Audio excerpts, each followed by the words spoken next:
જય શ્રી કૃષ્ણ મિત્રો. આજે છે ને ગાડીમાં હું બહાર જાઉં છું અને આજે મને વિચાર આવ્યો, આપણે બધા ઇન્સ્ટાગ્રામમાં બધા જ આપણે કંઈક ને કંઈક રીલો જોઈએ છીએ અને ત્યારે આપણે જોઈએ છીએ કે વાવ બધાના વજન કેટલા સરસ ઘટે છે.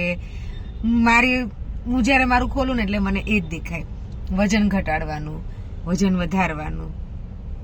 તો આપણે જોઈએ છીએ, આપણે ઇમ્પ્રેસ પણ થઈ જઈએ છીએ, પણ જ્યારે આપણે કરીએ છીએ તો શું આપણે ફોકસથી એ કામ કરીએ છીએ?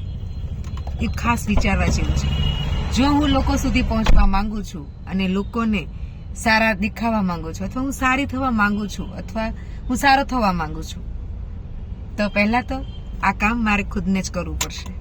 જો મારે સારું રહેવું છે ને તો મારે એવું સારું કામ કરવું પડશે અને મારે વજન ઘટાડવો છે કે વજન વધારવો છે કે એની કોઈ પણ પ્રોબ્લેમ સારા કરવા છે તો હું જ કરી શકીશ, બીજું નહીં કરી શકે.